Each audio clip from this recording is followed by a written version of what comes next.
जो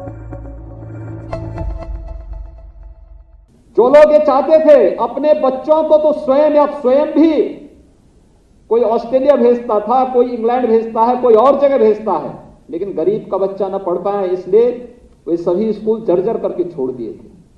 1,35,000 विद्यालय बेसिक शिक्षा परिषद के जर्जर हैं, कोई पुरसा हाल नहीं। आखिर सरकार 2017 के पहले भी तो रही होंगी। क्या कर रहे थे लोग? बजट वही खर्च होता था, पैसा खर्च होता था, वेतन भी निकलता था, भवन के नाम पे भी पैसा जाता था, लेकिन विद्यालय जर्जर है। भवनों में बड़े बड़े पेड़ उगे हुए हैं, वो पीपल का पेड़ और बरगद का पेड़ कहीं जमीन पे नहीं दिखता था, विद्यालय के भवनों पे जरूर दिखाई देते थे।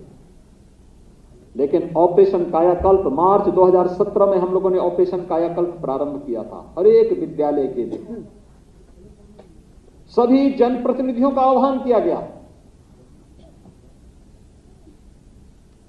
पुरातन छात्र परिषद का गठन करके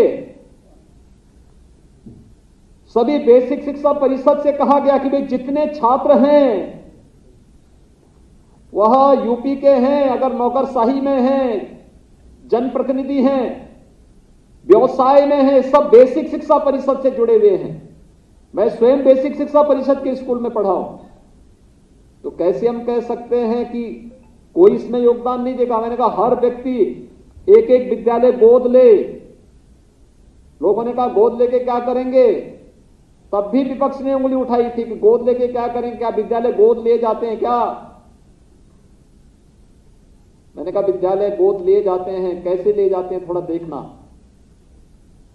तब भी उन्होंने हमारी कार्यपद्धति में प्रश्न किया था। लेकिन आज जब 1,20,000 से अधिक विद्यालयों को ऑपरेशन कायाकल्प के माध्यम से उनका सुंदरीकरण करके उन्हें स्कूल दिखने लायक स्कूल बना दिया गया, उनकी आंखें अब उसको देख करके भी घबरा रही हैं कि अगर गरीब का बच्चा पढ़ लेगा तो फिर क्या होगा।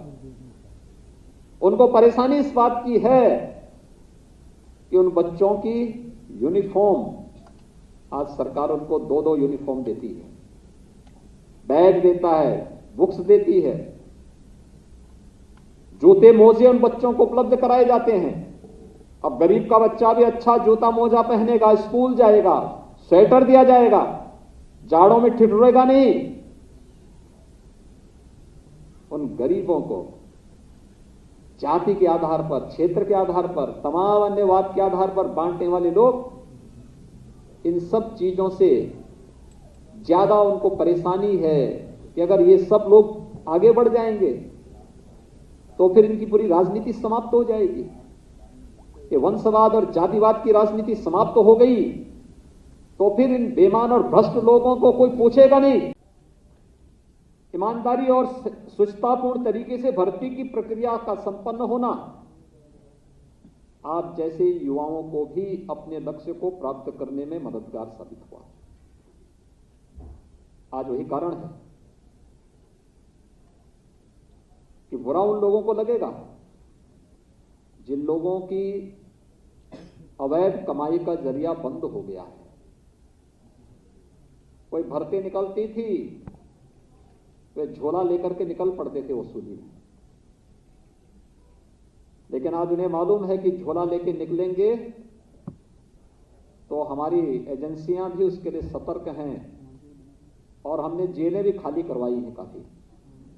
इसीलिए खाली करवाई हैं जिससे ऐसे लोगों को जो प्रदेश के नौजवानों के साथ खिलवाड़ करते थे, भर्ती की प्रक्रिया को कलंकित करते थे, उन सब के खिलाफ कठोरतापूर्वक कार्रवाई की गई और परिणाम सामने है। आज हम बड़ी से बड़ी परीक्षाएं भी संपन्न कराते हैं, तिनका भी नहीं होता है। अभी हम एक परीक्षा कराने जा रहे हैं, आपको मालूम है उसमें कितने एप्लीकेंट हैं? उसमें आवेदकों की संख्या है 30 लाख।